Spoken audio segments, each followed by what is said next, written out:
to the Postgame. Michael Brooks here with super producer Matt Leck and chief economist David Briscom. David Slavic pitching me questions from the Discord. Welcome, everybody. I misspoke. The last show of the year is Thursday with Waz, but all of the salutations, thanks, and appreciation. This is the last regularly scheduled program. The last regularly scheduled program, and a very meaningful one. We've got a ton of stuff to get to in this postgame. We wanted to load up a lot of clips, including got a clip of the always awe-inspiringly stupid Dave Rubin and the dodgy imam. Let's call him that. Let's call him the dodgy imam. What do you guys think of that nickname for that guy? I think we can improve it a little. Dodgy is just, I feel like that's used too much, like Dodgy Dave. Well, I was thinking of the dodgy dossier, which was a pretty destructive thing. What was the dodgy? That was the Blair government's lies about Iraq weapons. Yeah, so, that was that Scottish guy. He got bitched about it. The dodgy, and he got reprimanded. And yeah. Mm-hmm. Exactly. So I think of they tried to make Dave Cameron Dodgy Dave. Yeah, Dodgy Dave. I didn't even remember that. I do remember one time when he first came into office, and Tony Blair was like, "Liberal one day, conservative the next. He's always arguing with himself, but soon he'll face something like soon he's gonna get knocked to the mat by like a right hook." And Gordon Brown was sitting behind Tony Blair like, "Fuck yeah, dude." With his like eye that he blew out from playing rugby. That was the best. If you watched Prime Minister's Questions at that time, which I did in college when the last couple of years Tony Blair was Prime Minister, one of the funniest dynamics, and it was especially coming from American politics, just watching politicians have to perform like that was amazing.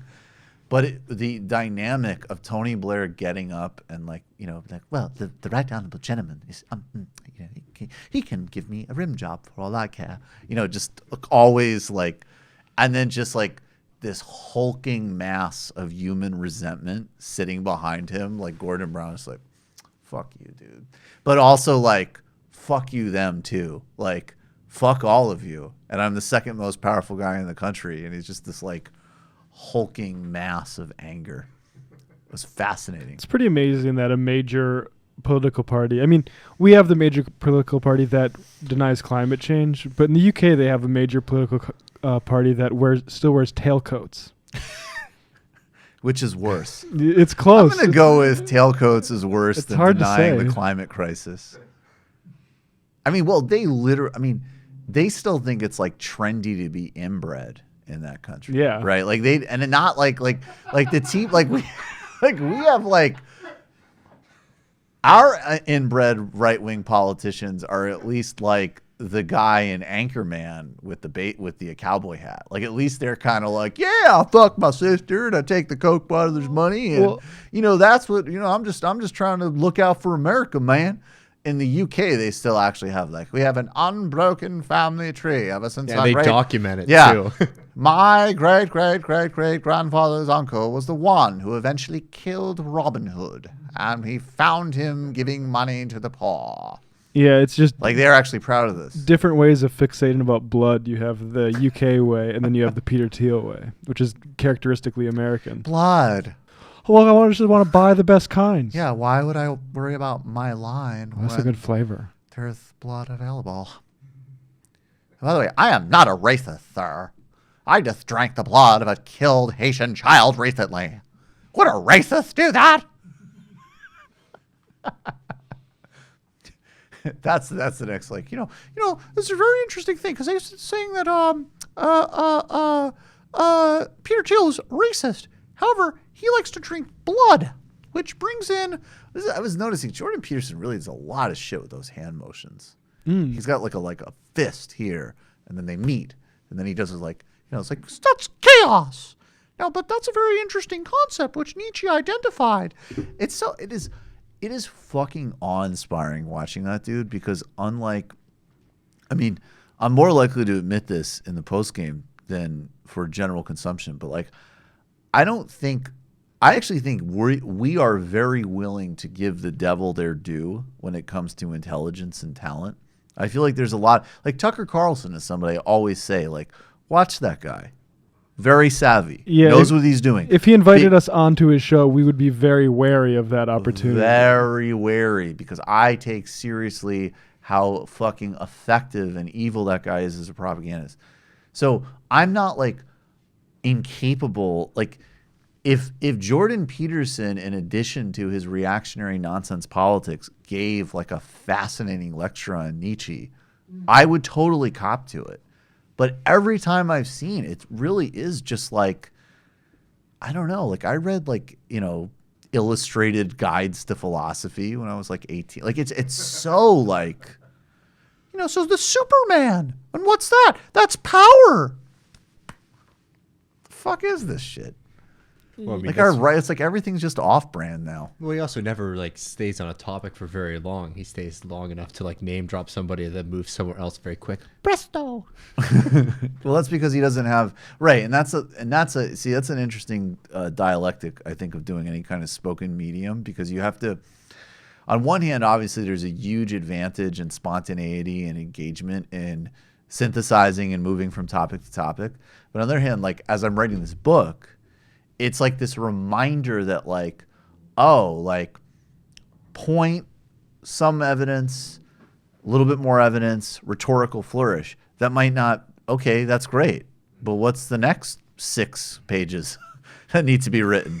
When you're talking, you can just like, yeah, Nietzsche and, ants, hierarchies. And, there's a reason Jordan Peterson isn't doing this through like sort of peer-reviewed papers, right? Like it's so much easier to do this by like if I had to write the literary hangover episodes, I'd be stressing out way more, because there's like you have to make like this is a very forgiving medium. It's a very compared to text. It's ruthless in terms of the performance. Like it tests different capacities. But yes, I mean of course. And having, I won't lie, I did not read all of it, but I have read a very significant Maps portion. of Meaning? I've read Maps of Meaning, which is like the serious book. That's like My Gravity's Rainbow. All I'll say is, as a non-specialist in a lot of the areas that this guy pontificates on in this book, it is very bizarre to be able to say, like, that's not a correct representation of that idea from Tibetan Buddhism. And, like, I know that as someone who has, like, friends who do Buddhist scholarship and have like spent some time in that scene. So it's like, if I'm like, I think that does not make sense based off of that, let alone like, what about all the other areas that I have absolutely no expertise on? You don't know anything about Alexander Solzhenitsyn. Yeah. I know that Alexander Solzhenitsyn was a pain in the ass. And how the planets explain why he was in the gulag. Just read my preface in the Penguin edition. Yeah, read the preface. Yeah. Earth and the stars. And even his other book is a fucking listicle. Well, I mean, but that's more. But that book is appropriate Cha-ching. for exactly. That book is appropriate for who he is. That book's just like, fucking dollar bill, dollar bill, y'all. So are you looking forward to the Virgins Zizek? all around me. Can you imagine Virgins walking? all around me, paying me for advice. Dollar bill, y'all. Sure, I'll fly to New York and Yeah. meet with you little hipster losers. Sure. You're you're $500,000 for a dumbass, like, clean your room? Of course. Oh, of course. Knock You're that out. 27 and haven't gotten a hand job? It's and hate literally just a women? transcription I will of. be there. Just transcribe one of my live streams. They'll eat that shit up. Yeah, just fucking. It's a little thing called dominance hierarchy. See, what's actually funny is that in some ways, if you interpreted it that way, that is the best case for his whole worldview. Just like, yeah, look, I shovel all this bullshit out, and all these fucking mouth breathers buy it. I don't know why you socialists are running around talking about how great humanity is. There's all sorts of mouth breathing idiots that defend me for free on the internet. It's empowering to blame yourself for everything. Yeah. Debate Richard Wolff? How about no? How about suck my dick? I don't know why. Maybe it's my own character defect, but it's always like Like it's like the Jill Stein principle. Like if Jill Stein really was like, I'm not running for president again unless I get points on the Gazprom deal. I'm not going to just help throw the election to Trump just for being on retainer, Dimitri. I want points on the deal. That would make like that interpretation of like evil operator Jill Stein, I like way more than actual Jill Stein. Yeah. And same with like Jordan Peterson. It's just like if he was actually just like, you're telling me you would get $50,000 a month on Patreon to literally just like funnel money out of like enraged, bizarre young men? Well, I guess you're a better man than me. Anyways, I gotta go do a podcast with Dave Rubin. I'm sorry, Griscom. Did you not like that I teased Jill Stein there a little bit? Did you have a little bit of, hey, man, you teased Jill Stein, man. Look, we're prepping. We got a big race coming up, and I don't want you blowing our cover. Yeah, right. You wanted that work of getting her to 0.2%. It's not easy to keep the Green Party's vital signs completely flat as the entire planet burns. It takes real skill. Right. Exactly. We were talking about how both Dave Rubin and Jordan Peterson have yet to follow Sam Herron off of the Patreon platform. Right. That hasn't stopped some of their followers from leaving the platform anyway. Apparently there's a mass exodus of these people. And yeah, the number doesn't look good here. So Rubin Report was at about 4,400. Remember there was a TV show? I don't know. It's probably boring. But yeah, he's just skyrocketed. He's lost about 1,000. And JP Peterson. Oh, man. Oh, fuck that. 88 to 72. Yeah. This better be worth it, Sargon. Yeah, this better be worth it, Sargon. Maybe you could have kept your goddamn mouth shut. I do wonder, like, if, especially, like, because in the movie, like Sargon's definitely, like, Sargon in the movie comes out with, like, a monocle and, like, a waistcoat, but then, like, I don't know, like rips a fart in front of the queen type of person. Like his whole like affect is like, I'm Sargon, and then he like talks for 2 minutes and you realize like, oh god, this is the guy that like is gonna like accidentally like, hit like the emergency brakes on the plane or something. Like he's the one where like he's like Boris Johnson without the benefits of like elite inbreeding. Yeah, and I mean, I gotta say, like, no one hates Boris Johnson. I'll put my hate of Boris Johnson against anybody's, but like, Boris Johnson, despite of all the apparent inbreeding, definitely has a different caliber of mind than Sargon of Akkad. But it's like in the movie, it would be like the guy who has a lot of like comes in with a lot of serious affect and then does like Mr. Bean shit. And then, like, the rest of the IDW guys got to be like, God damn it, did Sargon use the N-word again? The whole point of this is you dance around it, and you said, that's why it's called a dog whistle. It's a very interesting term. Like Jordan Peterson giving, like, he's doing, like, Lee Atwater. Like, Jungian Lee Atwater. Dog whistle. Yeah, it's like, 1960s, you said, we keep the N-words off the bus. 1980s, we talked about welfare. Same thing, different presentation. Fuck you, Sargon. The problem is, though, it's not just Sargon. They have so many of these guys in there. Like, Molyneux is deep in there. All you need to do is search Rubin Molyneux. And the first image that 100%. comes up is the thumbnail from David Rubin's own video. That's like, Stephen Molyneux, race and IQ in giant letters. 100%. And I'm incidentally, like, Sargon is not as bad as Molyneux. No. I do not think that Sargon, as far as at least with the last I saw him, is still like playing games and prevaricating. I mean, policy wise, but in terms of language wise, he's worse. So like Molyneux is explicitly like, I want to be a white nationalist now. White ethno state. Yeah. I mean, I don't. Sargon's dancing around that, but he's using like the N word and right. I see F what you words. mean. Right. Yeah, right. I guess my bias is of like the policy advocacy versus the words, but I mean, I see yeah. And I think also like, I mean, go back.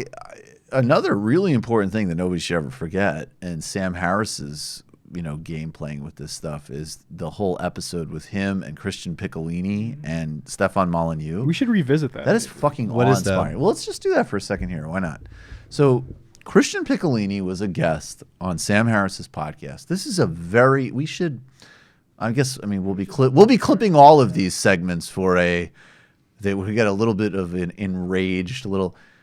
Every couple of days we got to do a little IDW rage-gasm influx on the Michael Brooks Show YouTube channel. But Sam Harris, I think within the last year, interviewed Christian Piccolini. Christian Piccolini is a former white nationalist, neo-Nazi leader who exited and now works to exit people out of these groups. And actually, as he himself points out, there's a lot of similarity in the work that he does to people, working to bring somebody out of like any type of terrorist organization, whether they be, the Klan or Al Qaeda.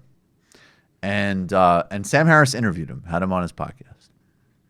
And the performative contradiction of Sam Harris's self-concept as like a staunch anti-racist and rationalist who, takes these things seriously, up against the reality of both his own incredibly, sinister biases that he has unconsciously, as well as his, just overt, bizarre associations that you have through being on, basically just right-wing YouTube.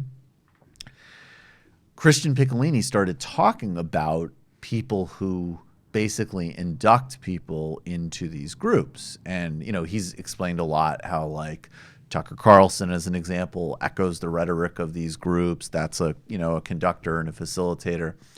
And he mentioned Stefan Molyneux. Now, I don't remember all the specifics of it. I think he said that Stefan Molyneux was a Holocaust denier.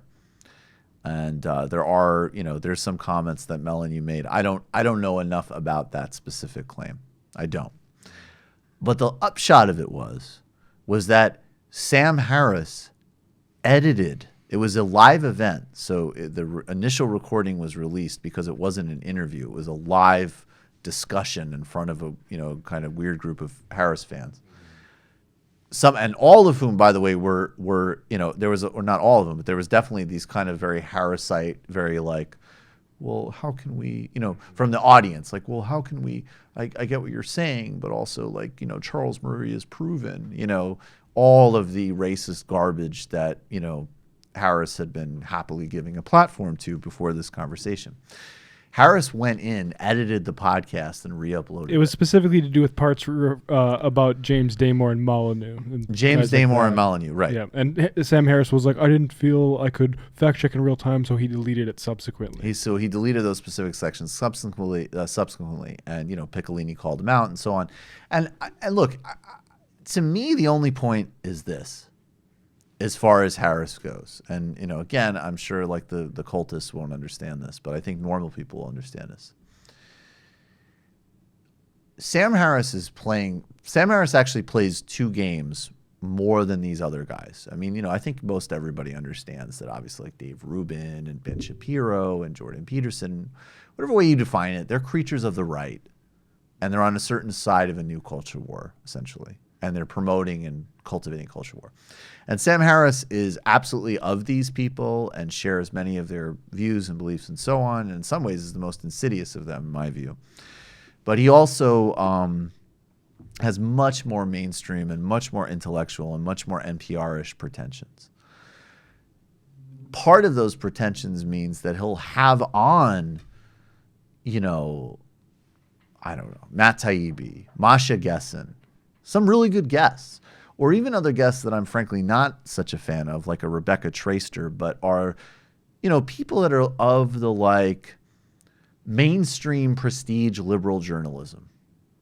Now, when you think of mainstream prestige liberal journalism, I couldn't think of a more perfect representation of that than Ta-Nehisi Coates in many ways. And I mean that objectively and in many ways as a compliment. He's an incredibly good writer. He's very successful. He's in the zeitgeist, all of that.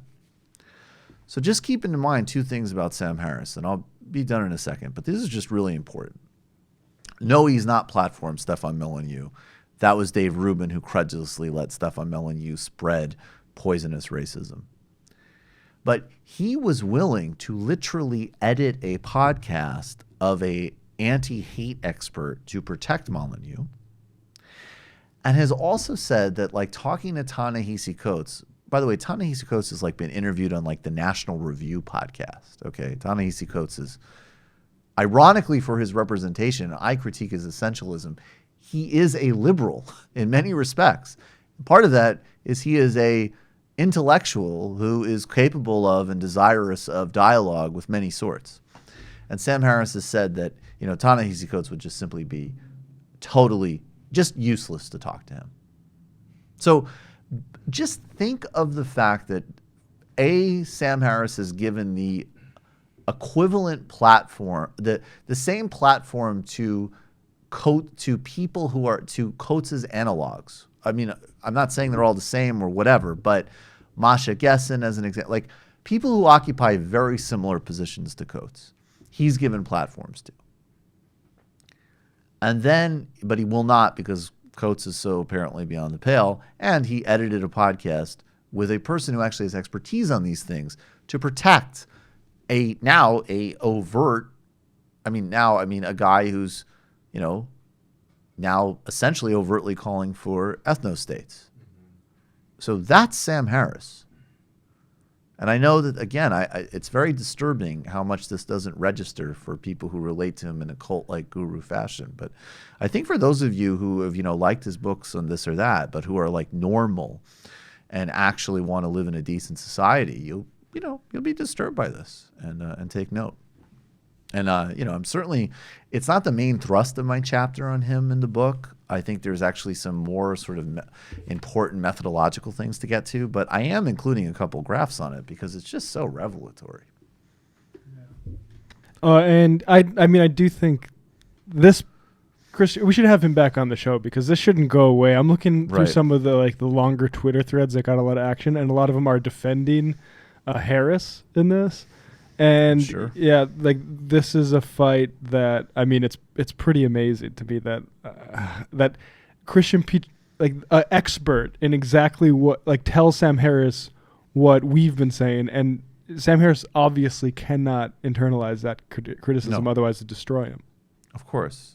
But it also speaks to just the power of branding and the power of rhetoric, so that, when you brand yourself through soft speaking and the appearance of reason, and then you just sort of validate pre-existing belief sets that people's emotions are invested in. That's a quite potent position to be in. Yeah. I'm just reading from this comment defending Sam Harris, and this is one, and I'm not going to put it up because I don't want to give this person more heat, I guess, but just an example of how people are defending this. Right. I've talked to people who have met James and watched a majority of his interviews and didn't find Christian's description of him accurate. As far as I know, Christian made these claims having never met or spoken to James. You don't need to, in a public intellectual life, you do not need to meet or speak to people before you can interrogate their ideas. Especially if you know what those ideas do. I mean, this is another thing that's really quite extraordinary about this dark web thing. The more I've gotten into it is, again, and look, a lot of politics is projection. And I think I make no secret of my general dislike and antipathy for call-out culture and for all of these things. And my God, these people have the most rigid protocols of what is and isn't acceptable speech. Down to, they will deny and deny and deny and deny and never acknowledge, a loss, essentially, in an intellectual engagement. And then once it's pulled back, it actually is all you're being mean, it's unfair, you're jealous. Talk to my lawyers. Or talk to them, or you're right. I mean, that's Peterson's method. So it speaks to a lot of pathologies. Yeah. This is 17 in a long thread. Oh my God. I don't know enough about Stefan to comment on Christian's assertion that he's what Christian says he is. If you Google, you'll find various accusations. I never cared enough to look further. Maybe you shouldn't have cared to write the fucking tweet thread. Yeah, no Well, it's also fucking like shit. these guys, that argument that they're making basically hinges on like I have to see something to believe it, which for all these kind of science nerds who are freaking out about the flat earthers and all these other people is literally the same argument that the flat earthers Right. make, right? It's like, oh, I don't know if anyone's landed on the moon. I guess I have to go. Well, I don't know if this guy's a Nazi. I have to wait till I see a swastika on his arm. I mean, it's really disingenuous. Well, and it's just incredible because it's like, look, I understand. I do think we need to sort of reassert, particularly inside the left, like some principles of, oh my God, I definitely am talking to Ben Burgess, but I would never normally use terms like this, but steel manning and taking arguments in good faith. And then conversely, like the profound commitment, the methodological commitment that you can never interrogate anything. Every conversation is surface level. Everything is completely literal. Context is never brought to bear. And then you can just, bulldoze your way through asserting all sorts of various just delusional reactionary positions. And to me, as a tease for the book, I think that a lot of this stuff is a fundamental war on historical understanding as a mode of analysis. And that's not even just, I think if you're very well read and thoughtful about history, it's pretty hard for me to imagine how that doesn't lead to some type of left position. But it doesn't even necessarily need to be left. Like you can talk to, the most centrist or maybe even conservative, like, foreign policy people or something. They'll reject what Sam Harris says about the Middle East because they know, just because they've read books. And they know that history happens and context, and so what they're doing in different ways with Peterson's kind of weird fusion of religious and science into this kind of failed synthesis, and Harris actually also, even though Harris doesn't have the metaphysics, Harris is a pure idealist as a thinker. He has no materiality in his analysis. What they're doing is they're saying you can skip all formation of human institutions in history. All you need to know is the world today as it is, and then disembodied scientific conjecture, and that's it. You can skip everything else, and that's not only an inability to think historically or sociologically, but the assertion that those things are innately wrong is enormously damaging on public discourse, far even beyond the individual specific bad thing they're promoting. It's a whole methodology that toxifies and limits the ability to think. Yeah, and it certainly is. It's one of those ways of thinking about the world that it certainly would put you in a disadvantage if you're in a room full of people who understand the histories or what they're talking about. But it really just opens yourself up to a lot of just bullshit conclusions where it's just Right. everyone, every problem, this is the first time that somebody's thought about it. Nobody's worked through these issues before, and that there is no history and there's no context. That's the whole bullshit about, racism against whites or something like that. Right. Right? You have to just live in a complete vacuum to think that, a SAT or whatever, admissions or something is biased against white people. Well, literally, if the world just existed today, then sure, everybody should be treated the same. Yes, that is a broad moral truism that everybody holds to. Sure. And if you know nothing, then great. We can watch this clip to see Yeah. if Christian Picciolini, is that Piccolini, Piccolini, I thought. Yeah. if he was right to flag Stefan Molyneux's opinions on, say, the Holocaust. In blah blah blahs and everything. So these kind of Well, just very, very briefly, the Germans were in danger of being taken over by what they perceived as Jewish-led communism, and Jewish-led communism had wiped out tens of millions of white Christians in Russia, and they were afraid of the same thing, and there was this wild overreaction and all this kind of stuff. So that's That's interesting. So I don't know, should we trust Sam Harris and his thought experiments, or should we trust the guy who used to be a white supremacist? Yes, I would go, my empirical sense would be trust the guy who actually exits people from white supremacist groups, and not the guy that wants to give that guy a fair shake, but at the same time is Ta-Nehisi Coates, it would just be a hopeless conversation because, he wrote about things like, Jim Crow, which, I mean, why would you ever bring that into an analysis of Yeah. race? Meanwhile, That's let's have my 8th conversation with Ben Shapiro and Dave Rubin about how we love to have all these conversations. Yeah, because if you can't challenge your ideas, then you're not in a rigorous intellectual culture. Oh my God, speak to a Marxist? Never. Oh my God, speak to a black person any that's black critical person of, that isn't a naive Columbia undergraduate writing early 90s pieces about rap causing poverty. No, thank you. No, thank you. That's unbelievable that you would defend somebody who's saying that. I mean, that's like, we're not even just saying like, oh, this is sort of Nazi-esque. Like, that's an actual Nazi talking point about the Jewish Bolshevik, now, conspiracy. I'll do due diligence and all this shit. Maybe he didn't know it. Yeah, okay, but that's a Nazi asserted talking that 10 point. million white Christians were murdered by the Bolsheviks, which is completely he might not have false. He might not have known at the time, but he did. I mean, he could have taken the time before he decided to side with Molyneux and James Damore over the guy who's saying that this is all leading to Molyneux's and James Damore. I don't know, man. It took you about like 35 seconds to find that video. Yeah, that was literally the top search. Look, I'm Molyneux not Holocaust. terribly interested in the Bolsheviks. I find politics boring. But the problem is you can't have a free exchange of ideas anymore.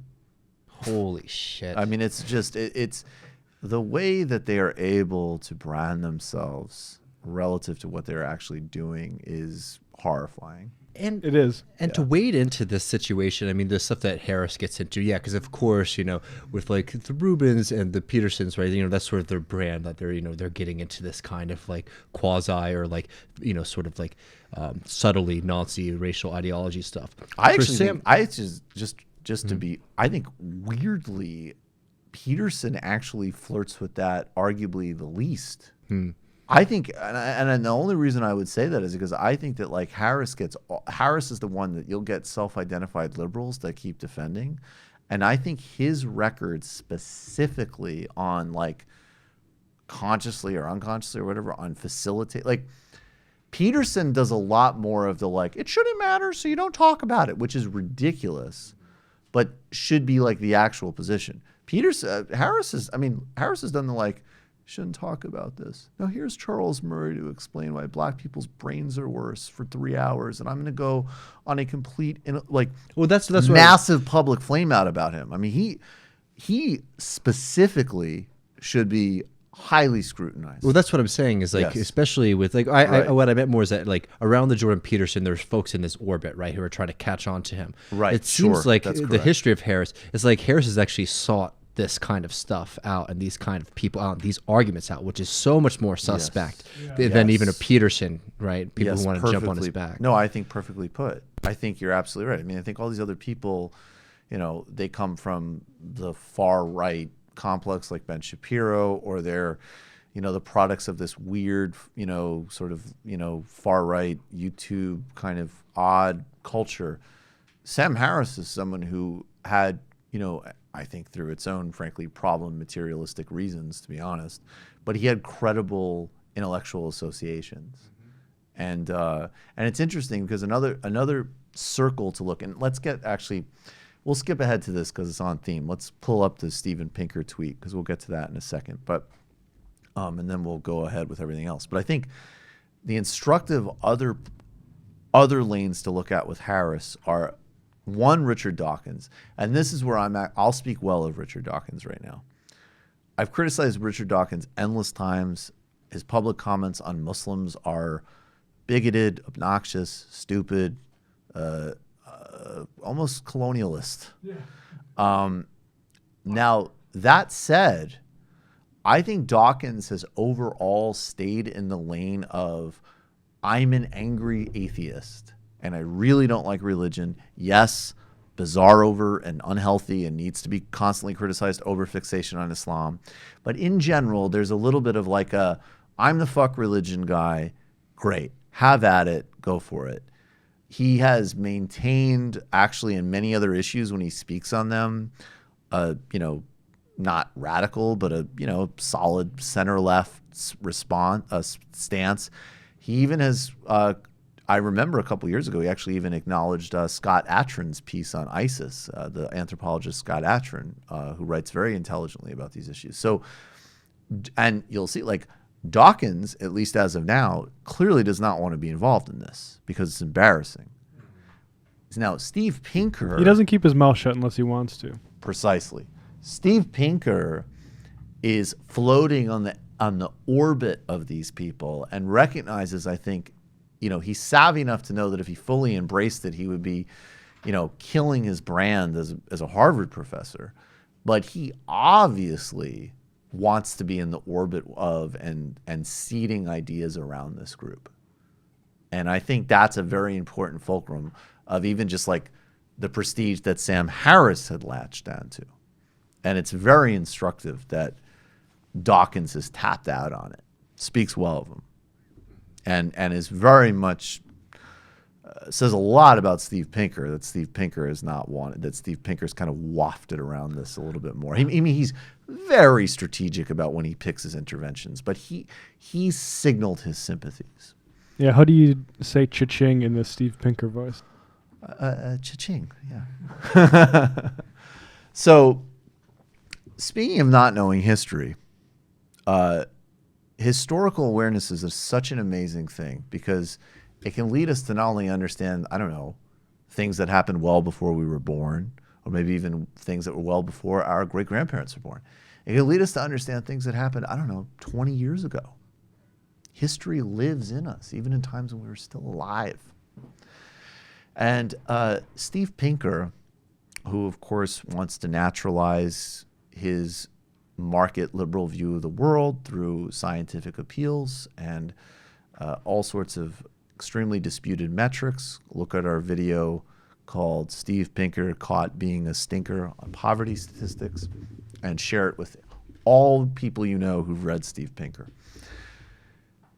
But Pinker clearly not a history reader. And Pinker clearly, I don't know what he was doing in the 1990s, but he was clearly not particularly aware that his favorite brand of politics, and indeed, absolutely what his politics are, were the dominant mode of global politics in the late 1990s.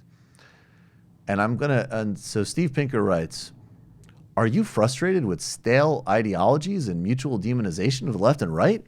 Here's a manifesto for radical centrism, libertarianism, bold moderation, an open society, smart regulation, and liberal capitalist welfare state." And then Cass Mudd quote tweets this and summarizes all of it. Some 20 years after Tony Blair and 25 years after Bill Clinton, Haight, Pinker, and other great thinkers have discovered the quote unquote non-political quote unquote radical center, which was incidentally also Hillary Clinton's agenda in 2016. Visionaries. I bet they can even predict the past. Perfect. I mean, and this is, and just watch, because I believe that these guys, and I think this is why the first 35 minutes of the post game has been a lead up to one giant gulag. All the libertarians straight in there. You've Yeah. only been a thing for about 4 weeks. Get the fuck Get in out. the gulag. You don't even know where, you don't even have the courtesy to wave a Tony Blair book on reinventing the welfare state published by, like, Anthony Giddens should be suing these people. Already invented all of this shit.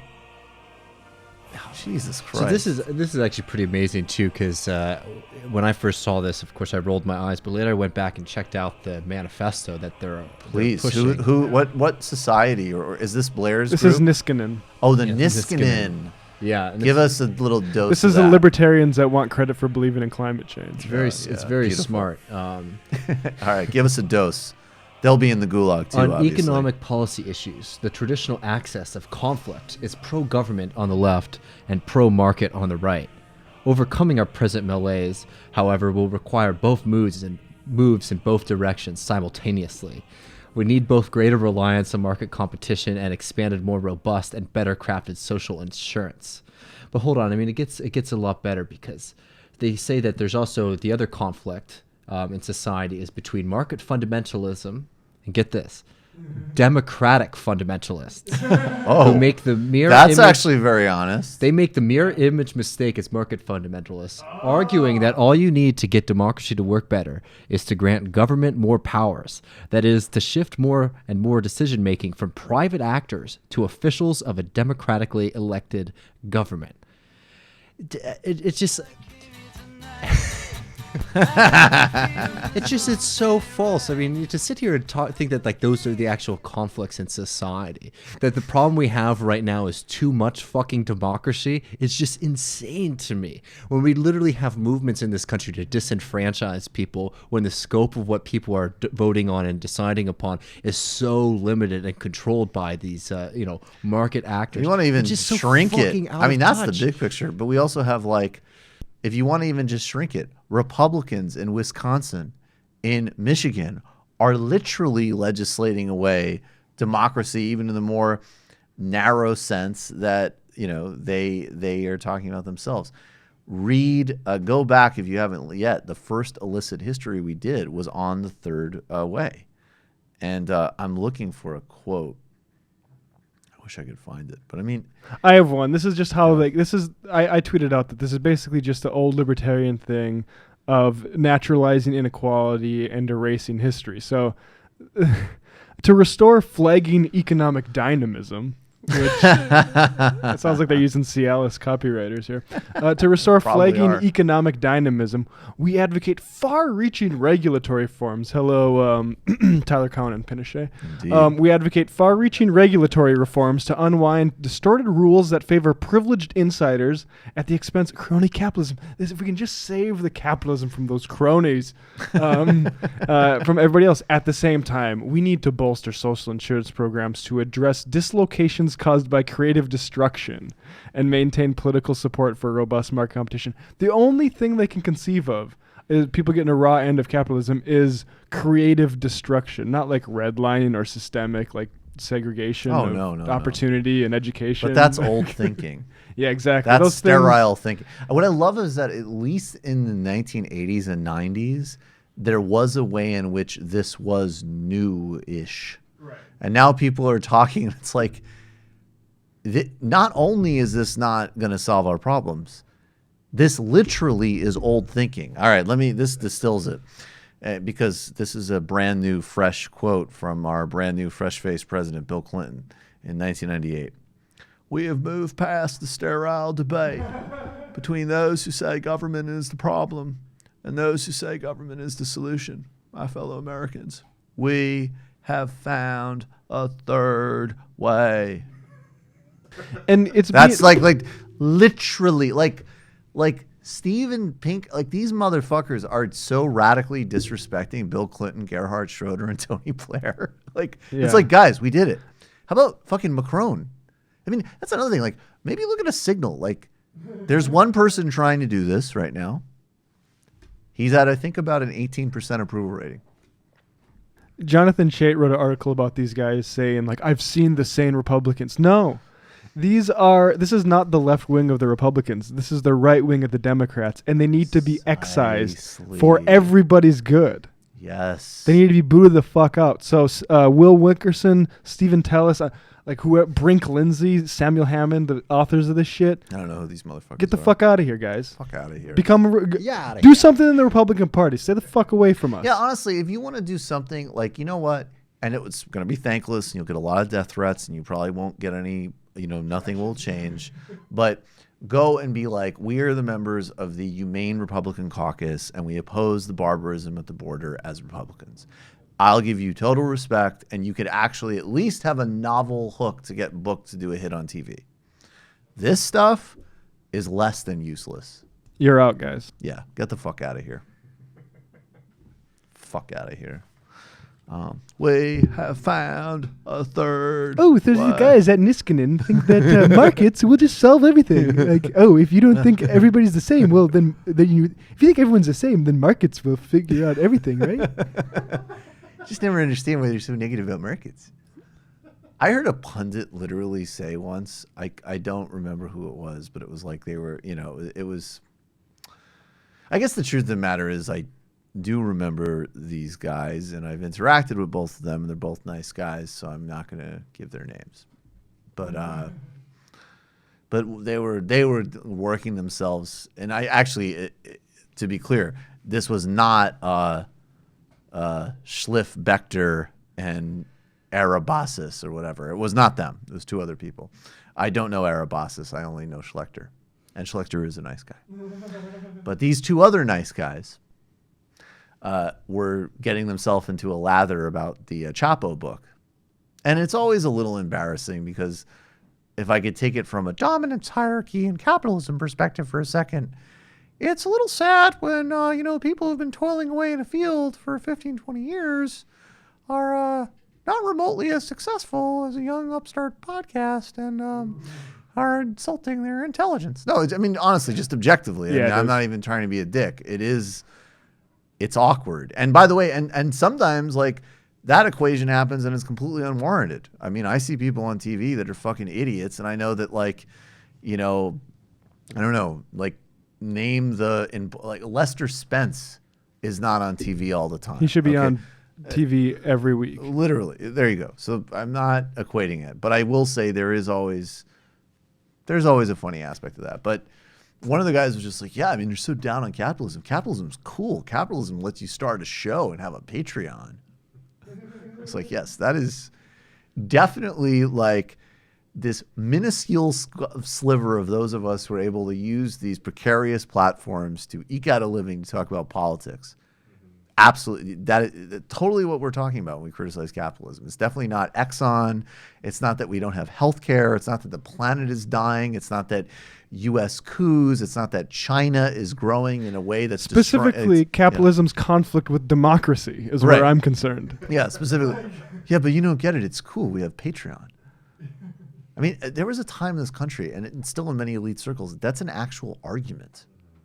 Like that's a thing that you can say, and people are, not like, dude, what the fuck are you talking about? You can say, and people treat it as if it's like a knockout punch too. Right.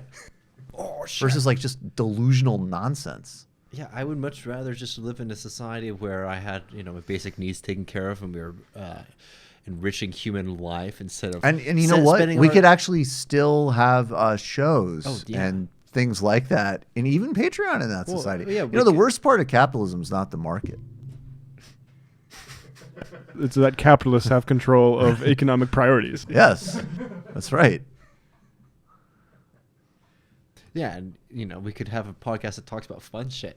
Yeah, exactly. We could have a WAS podcast. We could be fucking hanging out with Kawhi. Man, I know you read this, but this paragraph, like, go for it.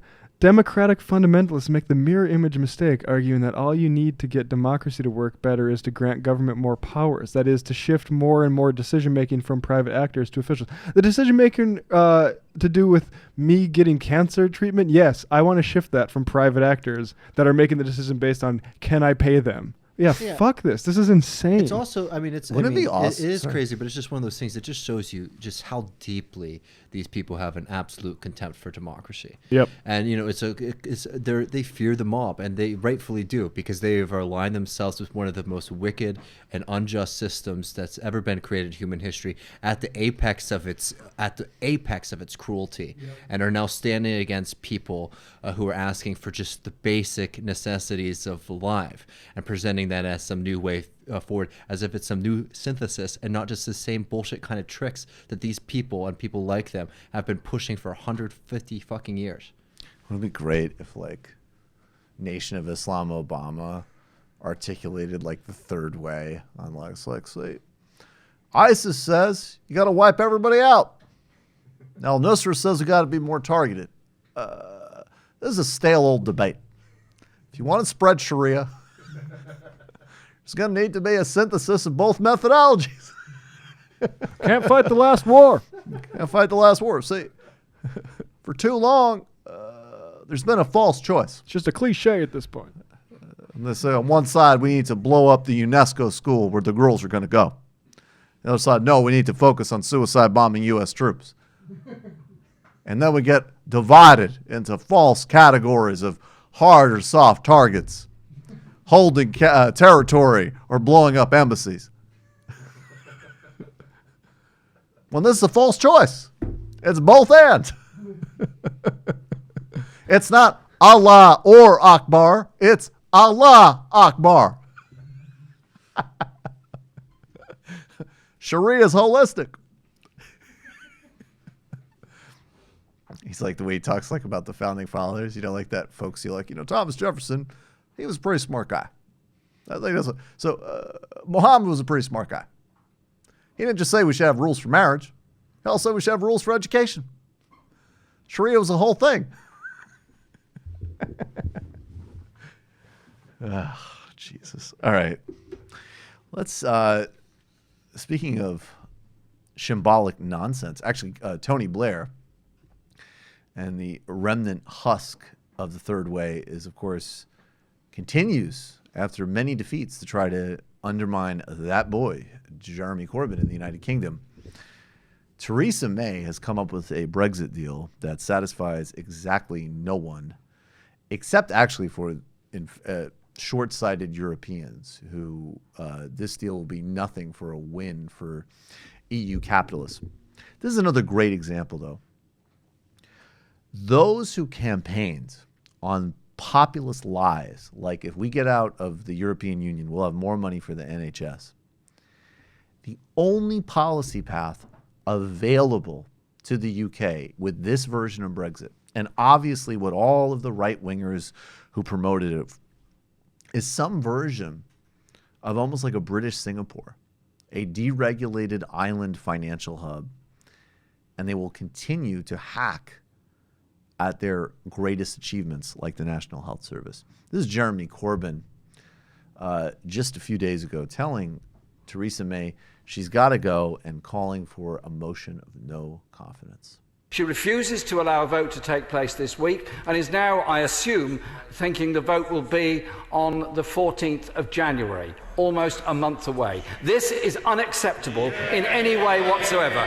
So, Mr. Speaker, as the only way I can think of ensuring a vote takes place this week, I am about to table a motion which says the following: that this House has no confidence in the Prime Minister due to her failure to allow the House of Commons to have a meaningful vote straight away on the withdrawal agreement and framework for future relationships between the UK and the European Union. And that will be tabled immediately, Mr. Speaker. Thank you.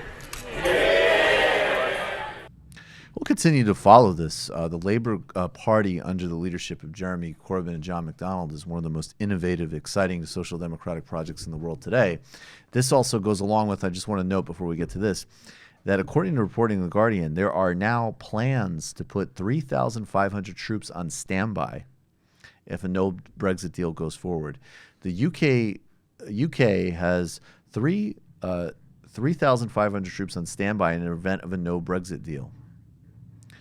Cabinet ministers have agreed, including reserve ferry spaces for supplies and putting the armed forces personnel on standby to deal with any disruption.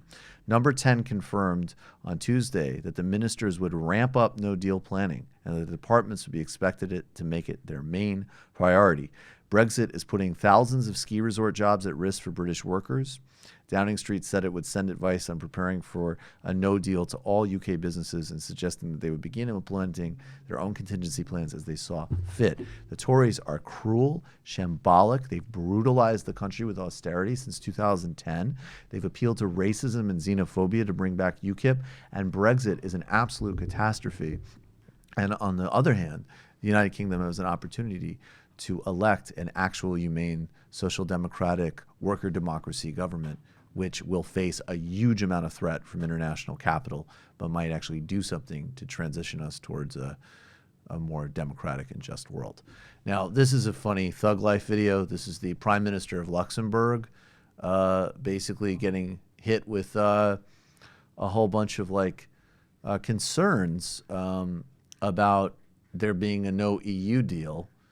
And the Prime Minister of Luxembourg does not give a fuck. Here it is. Matt needs just 1 second. Oh, here we go. All right, we're gonna ramp this up again. We're in contingency stages of our no video plan. All right, let's go. If you don't give her the concessions that she needs, that deal will fail in Parliament and you might end up with no deal. Yes. Are you prepared to run that risk? The Brexit is your choice, not mine.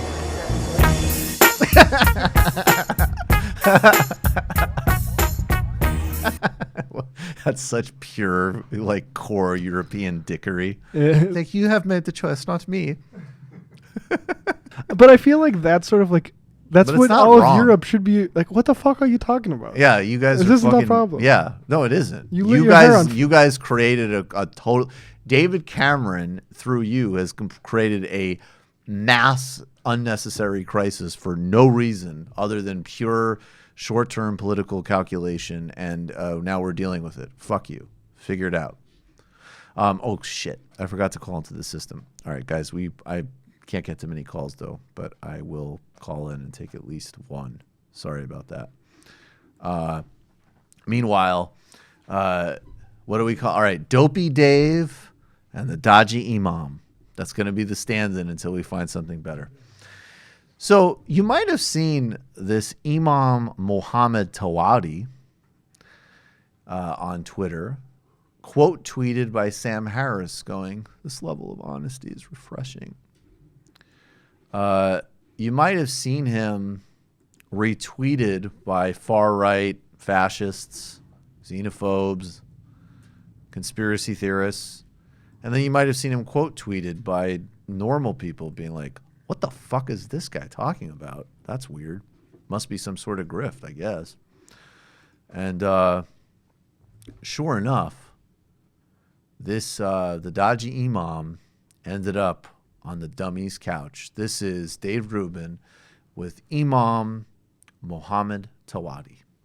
Every Muslim, every extremist Muslim in the United States votes for Hillary Clinton. This is a fact. I'm not saying all of them vote, but those who do vote Hillary. They would never vote Republican. Right. So can you explain that connection there? There's a common agenda. It's very common. I mean, you take a look at what these guys are doing. It's very common. Look, extremist Muslims just want to operate. Who's going to give them that free room to breathe?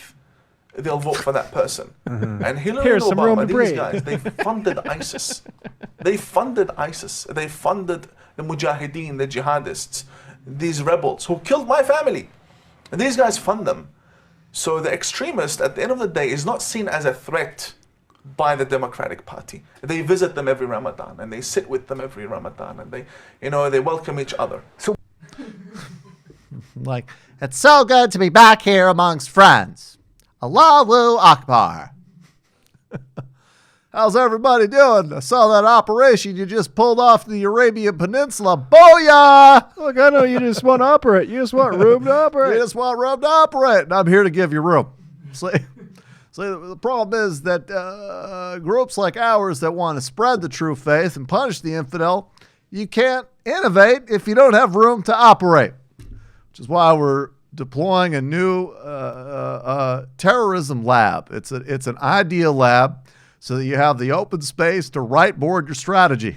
I've heard Democrats having trouble mobilizing their base. Right. But I didn't know that not all radical Islamic terrorists That was a aren't big getting to the reason polls that in November. Hillary was not able to win Michigan. Yeah. Because there was a disastrous downturn in terrorist voters.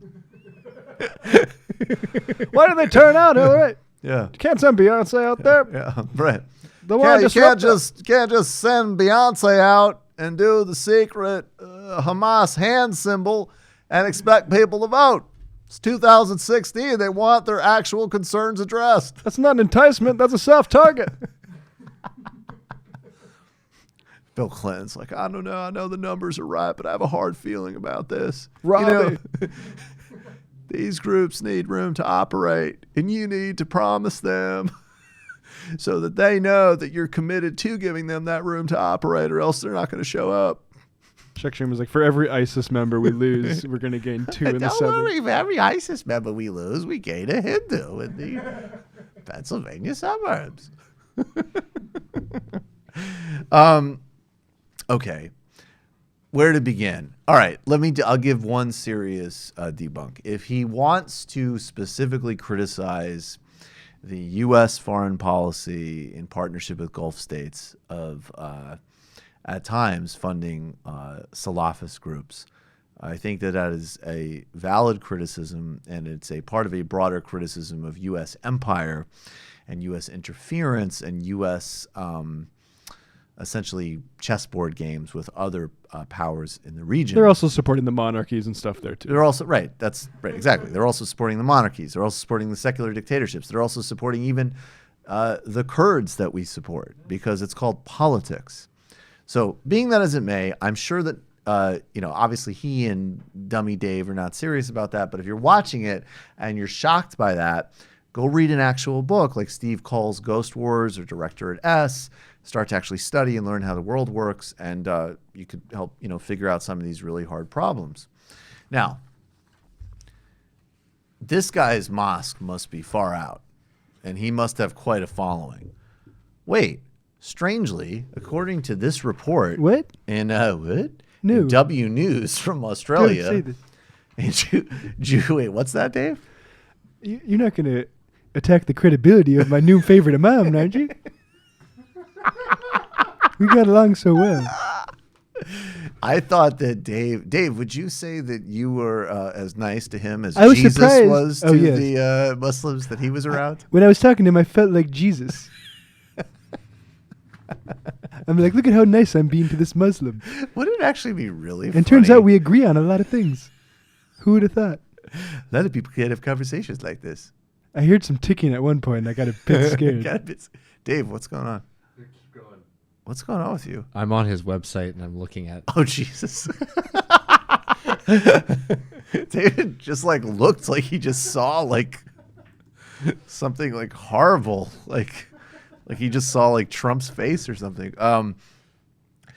Okay, this is from the W News in Australia, the Australian Broadcasting Corporation, from a report in June 2017.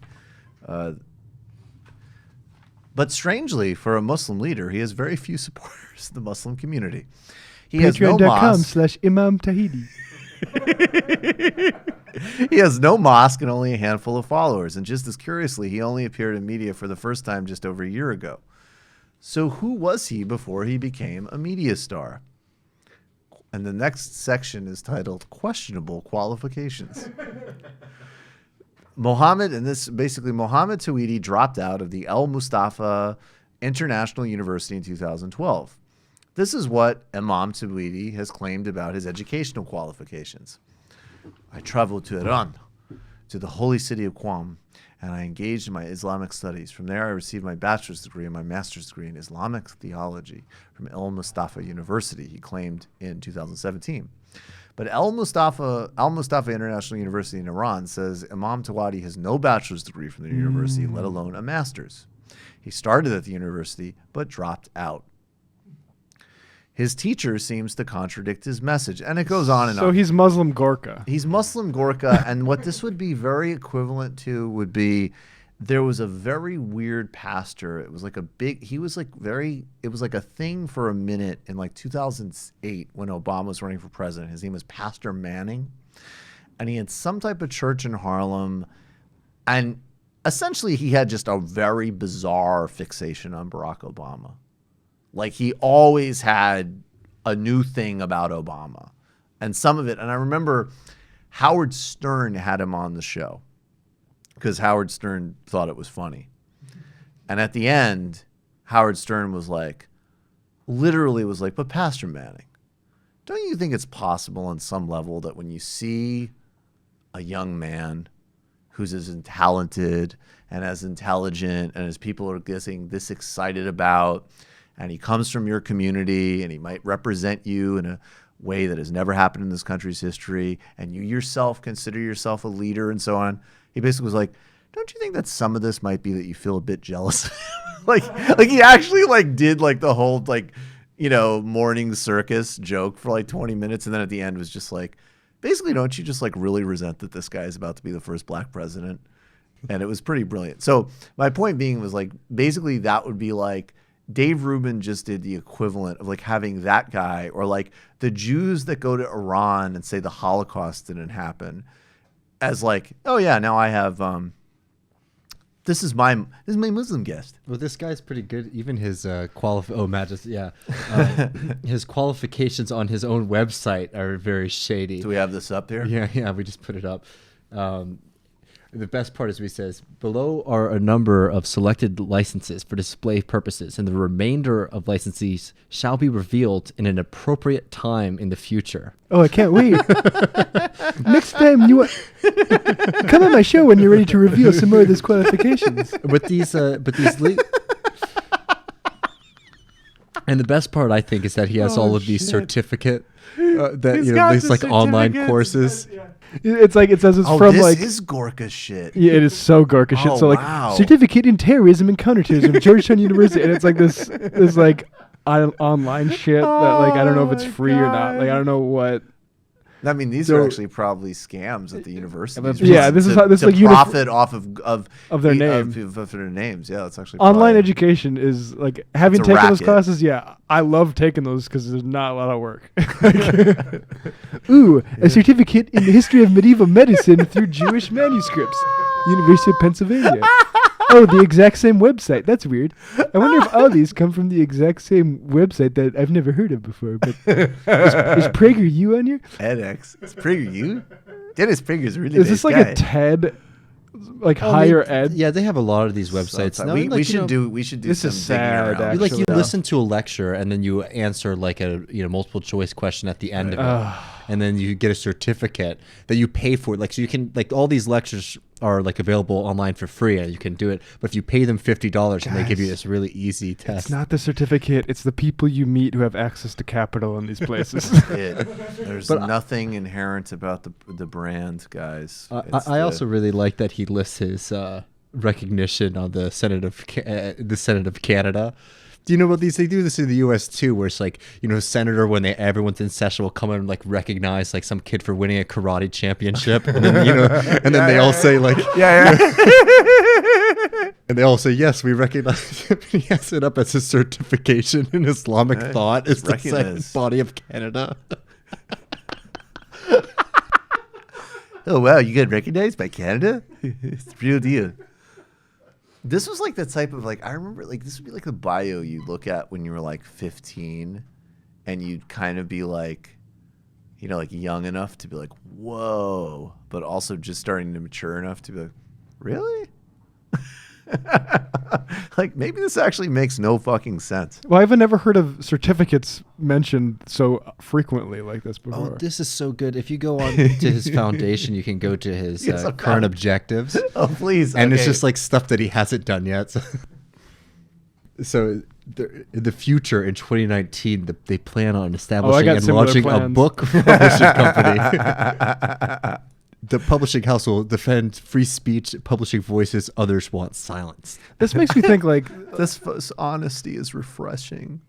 It's bad that we allow people like this access to like desktop publishing and like, I agree. To make this look this professional. I mean, what you can read through it, but that's because we know what's going on here, right? Yeah. What? Vision. Ooh, he's a visionary. Imam with a vision.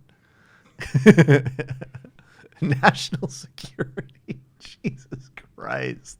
Oh, this is good, man. So we laugh at this guy, and if Trump gets reelected, he'll probably end up serving in some relatively major guys position. like this are serving in the administration. Guys like right this now. are serving the administration right now, without a doubt. All right, you know what? Let's flow out of this. Let's just do one more little couplet, and then we'll take literally one call and read some Discord questions. But I do think in light of this, let's couple up. We'll do the Biden, Russell Brand, Candace Owens, and the Trump satire tweet on Thursday. Those are evergreen. Let's couple up, because we have had an IDW dark theme of this postgame. There was the thing that happened in Texas. The Muslim speech pathologist lost her job because she wouldn't sign an allegiance to Israel. She also happens to be of Palestinian descent. And if you watch her video, her refusal to do it has nothing to do with religious opposition. It's like, I literally come from the place that is occupied by this country. So that, of course, comes on the heels of Mark Lamont Hill being fired from CNN, and I don't know the state of it, but there was a crusade to get him fired from Temple University. It looks as if Temple's not going to Temple's not going to buck. Of course, not a peep from any of these people about him losing his gig at CNN for calling for Palestinian human rights. But it's led to some interesting conversations. This is Mark Lamont Hill on The Breakfast Club explaining what his position on the Middle East is. There comes a point in your life and in your work where you have to take a principled stand, and some people aren't going to agree with you. Right. I stand with a firm critique of Israel. I stand in solidarity with Palestinian people, and I also stand against anti-Semitism. Those aren't competing claims. You know what I mean? You can love Jewish people and say that Jewish lives are not worth more than Palestinian lives, that Israeli lives are not worth more than Palestinian lives. And I can say also that everybody who criticizes Israel doesn't hate Jews, and I would hope that most don't. You know, it's interesting because a lot of criticism will come from people who don't really know what's going on and have never been there. Right.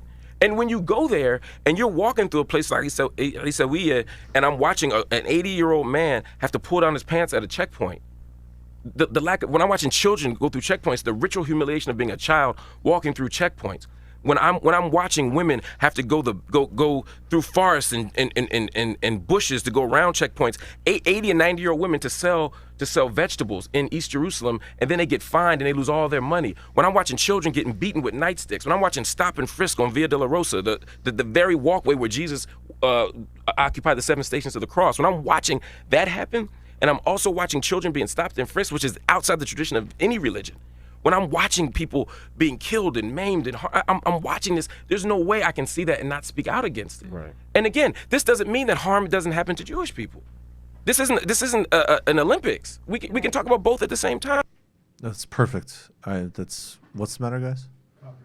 Are you serious? Yeah. That just happened right now? Yeah, I'm not sure what it is, but... Are you fucking serious? So what does that mean for the feed? I will have to find out later. What is Yeah. Oh, it just is a. They might monetize it. No, guys. I mean, look. Please. I mean, obviously, I thank all of you because you're patrons, but let people know, because we're investing in the YouTube channel partially, just honestly to disseminate. It might be a loss leader. Yeah, we're disseminating more content, and it matters, but we're losing on it, and the way the YouTube has responded to us is actually insane and bodes very poorly for any type of open media. It might sort of add a little context to the deplatforming conversations, because I mean, not to do this because the right does this paranoia a lot of times, but I honestly think that they might look at certain political channels now and be like, yeah, we're just gonna. It's 100. very easy. They don't have to justify. They don't have to justify. They can say anything. yeah. All of the objective metrics that they give for us to achieve, we have radically achieved. So the problem is on very weird copyright strikes. But anyways, Mark Lamont Hill is perfect there. That's absolutely right. There's no false choice. And if you have ethics and if you have values, you are a fierce opponent of Israeli policy in Palestine. On top of this, and we are going to play one more video, this is Glenn Greenwald speaking on Democracy Now! Because not only is this happening in terms of Mark Lamont Hill, but the issue in Texas is actually related to legislation. In New York, there's this legislation that Glenn Greenwald's about to describe. The anti-BDS, the ferocious opposition to the human rights of Palestinians and those engaging in nonviolent support of that, is threatening in an actual real way, not in some fantasy way, free speech in the United States. So there are 26 states in the U.S. that have some version of this Texas law. They're not all as severe as the one in Texas, though many of them are. Others have various kinds of restrictions on people who boycott Israel, prohibiting the expenditure of any funds to invest in companies, for example, or in pension funds that have companies that advocate a boycott of Israel. They all have one thing in common, which is that they impose limitations on the opportunities and abilities of private citizens or private companies that support or participated in the boycott of Israel. I think the most extreme example, Amy, that actually stuns me the most is Andrew Cuomo in New York, who in 2016 issued an executive order because he couldn't get it passed through the legislature, barring New York state agencies from doing business with companies that boycott Israel, and he actually ordered them to compile a public list that would be published on a website of any companies that were found to be boycotting Israel, yes, I can. So that's actual threat to free speech. And I'm not look, obviously my position is clear on critiques of deplatforming and general openness to robust debate and engagement. But that being said, these people are totally ignoring the one area in the United States where there is literal legislation aimed at the free exercise of speech and political conscience. And that's all on issues having to do with supporting full democracy and civil rights and stopping murders and stopping occupation in Israel-Palestine. Period. Full stop. Case closed. Nothing more to add. I mean, please add it. But I mean, that's as simple as it is. I mean, it is a threat to our free speech.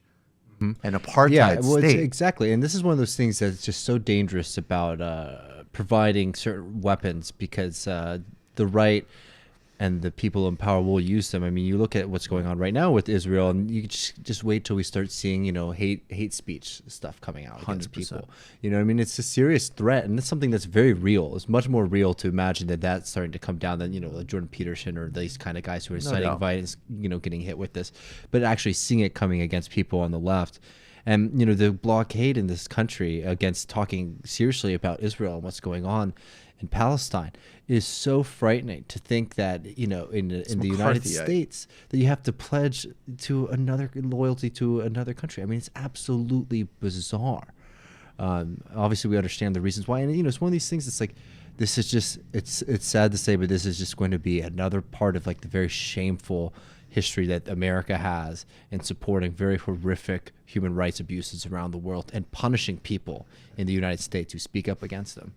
If you look back at and hopefully, of course, you'd want to be on the right side, and I'm sure if you're watching this, you were, of the solidarity and anti-apartheid movement of the 70s and 80s, could you imagine if the students that advocated for their colleges to boycott and divest were threatened legally, or businesses that wanted to observe that were threatened legally? This is an appalling threat to our Constitution. And student activists, when I was at university, I was very involved in, Palestinian activism. And, there are serious, pretty frightening databases out there that they use to just unveil, just like reveal students and dox students, and to just open them up to the most horrible abuse. I'm talking about 18, 19-year-old kids getting death threats. I have a friend who did this work in college, and literally, and it was a situation that they got some national press, and the act literally got, if I recall correctly, I think it was, well, I shouldn't, but he got a call from a highly prominent scumbag Ivy League affiliated attorney who you see on TV a lot defending Donald Trump, and most likely giving you a lot of clues here, threatened to destroy his life. Oh my God. Like a college kid, just like, you're going to be done. You're never going to get any jobs. And you know what the weird thing is I think those threats have been used from time immemorial. Definitely. But the problem is that the people like us are getting they're giving us less and less to lose. Like people just in massive amounts of debt. And also, these things don't require the same amount of capital as it used to. So That's right. I always remember this Gabe Sherman from his book on Roger Ailes, The Loudest Voice in the Room, I think it is. And it's about Ailes calling this blogger and cursing him out over the phone and be like, I'm going to shut you down. The guy's like, I have a fucking WordPress. Yeah, like, right. What are you going to do? You fucking creep. All right, we're taking one call. Sorry about that. Calling from a 313 area code. Who are you? Where are you calling from? Hey, this is Jack from Detroit, and I was just wondering, what you guys think of Nick Brana and your movement for People's Party, which coalition of like various left parties and labor unions and stuff, and they got Kashama Sawant, Cornel West, and a couple other big names on board. And I'm just wondering, what you think of that, in a way to kind of make the kind of Dems, into a coalition to them and kind of bring them left and kind of, have more of the left in power. And I'm just curious what you think of that. Thanks for that. Yeah. So honest answer out of the gate, I don't know anything about it. I don't know anything. You tell me Kshama Sawant, Cornel West, those are two people that, I've had disagreements with, but I have an enormous amount of respect for, and was incredibly excited when Kshama Sawant was first elected to the Seattle City Council. And I think, Cornel West to me is essentially a role model in some respects, I would say. But the real question to me I'm very skeptical of third parties, but I've come to the point where I've already stipulated my usual position about going hard in local contexts where it makes sense.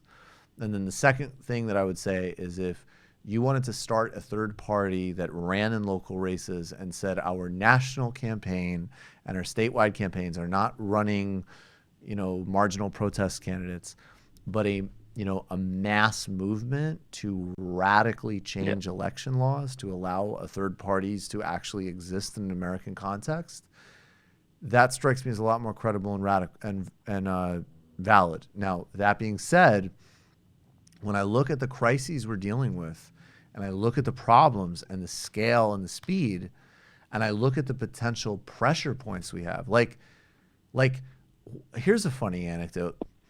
My friend Ben Burgess, who I mentioned earlier, I'm mentioning him because we had dinner last night. He actually did Green Party activism in his formative political years. And he told me one thing that was fascinating. He said, in 2004, when he was a young college guy, he organized for Ralph Nader in Michigan, right? And I said, you motherfucker, that's a swing state. But whatever. In 2004, he organized for Ralph Nader. Fast forward, he said he was at a Bernie Sanders event in 2016 in Michigan. And he said, guess which speech was significantly more left-wing? He said, the Sanders speech, a major campaign, a real contender to win the Democratic primary, was further to the left than Ralph Nader's, get 1.5% protest candidacy in 2004. So I still think on the merits, the site of battle where there is and still, frankly, the odds are stacked against us because there's hegemonic control of capital across the globe, frankly, and huge amount of resources structurally in the other side's hands. But for as far as electoral politics goes, the best pressure point and the only pressure point is inside the Democratic Party at this point. It's not a moral claim. I don't care. I listen with rapt attention to everything that Harvey Case says, but I just will never, just even emotionally, I'm never going to be there with the Democratic Party. If it wasn't, that would be fine. But that being said, and also on the other hand, I think these bigger problems of capitalism corrupt third parties as well. If you go to systems where there is a broader party representation, there's a huge advantage because there's a lower threshold and you can get like a Podemos operating in politics, which is amazing, right? But there's still enormous, oh, that's awesome. This is like Harvey K with Hobsbawm. This guy knows everybody. Harvey K is fucking amazing. Anyways, that's my spiel. If they focus on radically changing the law so that third parties could actually be in the game, that's cool. And if they want to aggressively run left third-party candidates in city council and state legislatures races and one-party states, cool. That sounds great to me. Although still, you frankly have a heart, just even again as test of concept, Jabari Bridgeport ran a great city council campaign. I supported him to the tilt, even though I don't like the Green Party, but I support him 100% as a third-party socialist, right? And he did an amazing campaign. He came up just short. Now, Julia Salazar ran in a Democratic primary and won. So again, even those anecdotes, just to me, are like the empirical evidence is overwhelming. So that's all I could say. Thanks for the call, man. I would say, you have something to add to that? If I ran in North Dakota, I would probably run as a third party. I would try to confuse with like a Roosevelt Republican or something. Well, I think that's a good play. I think that when we talk about any kind of party formation. The American context is too focused on the way that political parties are formulated in the U.S. Like, if we want to have a different kind of movement, we really need to think about political party as a membership organization, right? Which what you're doing is you're getting members, something similar to what's going on in the DSA, for example, where you're getting members, you're doing political education, and you're strategizing together, rather than this kind of idea that I feel like has been very popular over the past 15, 20 years of just like at the last minute trying to build a coalition for a party. Like, you build a party of people, and then you build and start pushing, kind of candidates, if that's what you're doing, or just having, proper mobilization. And it's like, because that's like having a group of people where it's like, not only do you have like a party that represents the left and okay, these people show up to elections, but having people who are ready to do actions, to do activism, to create a kind of ecosystem, a political ecosystem, is something that we really do miss a lot on the left today.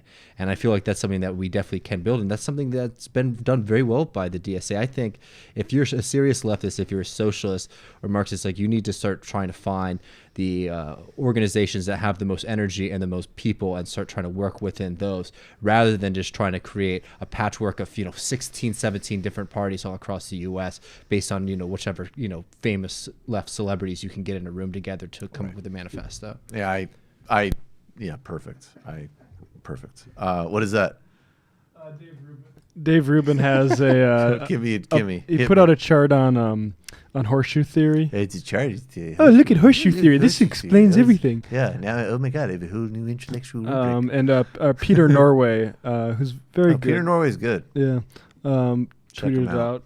He's good on that beat. Very good on that beat. Peter Norway's very helpful. Tweet here. It says, Rubin has a political science degree, and this is his understanding of the political spectrum.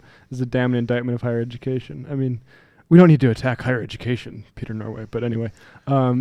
Yeah, this is, I mean, if you look at some of these graphs, like in the center, it's like secularism, center, science accurate, corporatism, right, Catholicism, climate change, denial, conservatism, yeah. Oh my God, I can't even. Wait, why is Catholicism singled out as the only like theocratic right-wing movement? And why is it less right-wing than like? Just an example.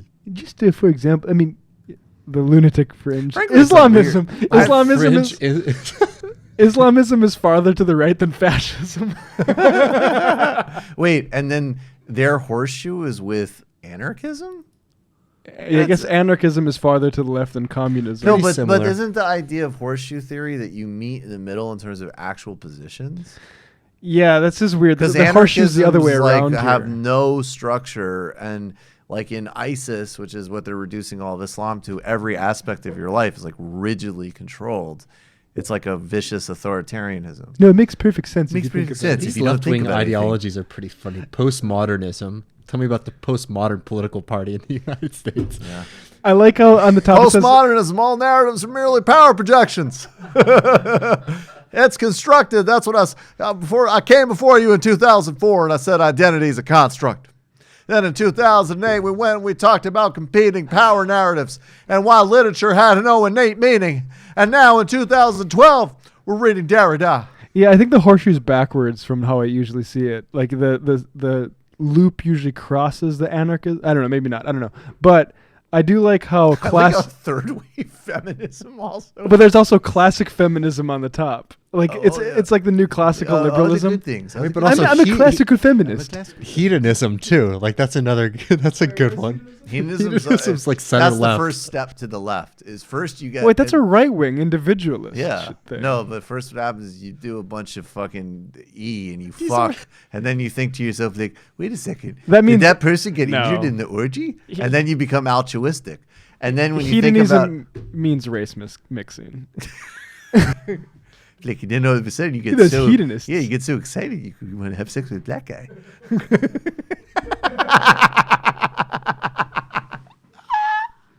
Oh shit! It doesn't even make sense if you believe it. Like yeah, even if you wanted to use it. How is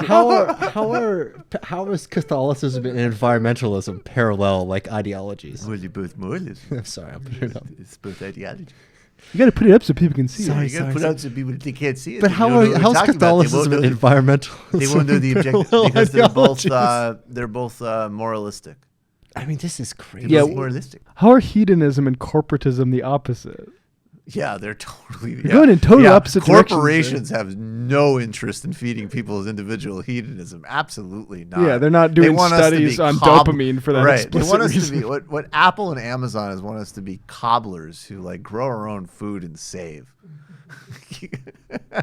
Like these aren't even like the 15 I feel like most popularly used words to describe political ideologies. It's like who else? But it would take a special kind of shambolic mind to like look like this looks explains like a everything. joke. Like this looks like something that we made for a fake show to make fun of something, and then Ruben got like, oh my god, horseshoe theory. It's a whole new matter. I'm going to talk with Imam Tawhid about it.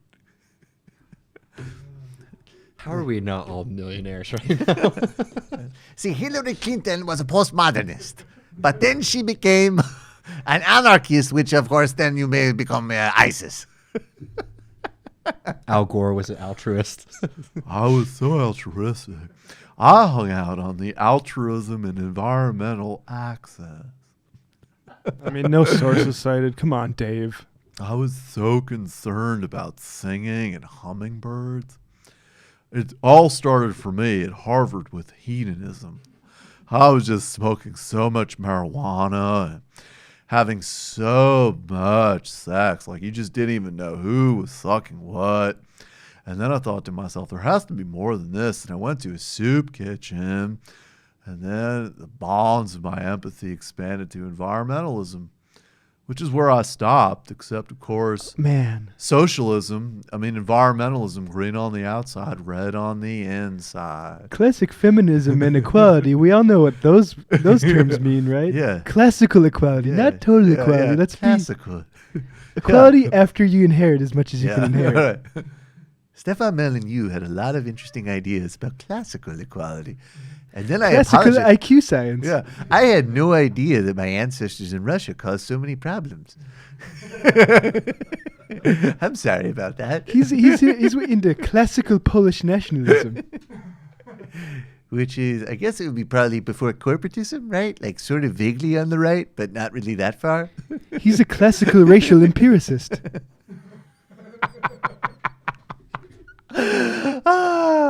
All right, there's a lesson from tonight's show is we really need to start making fun of these people a lot more again.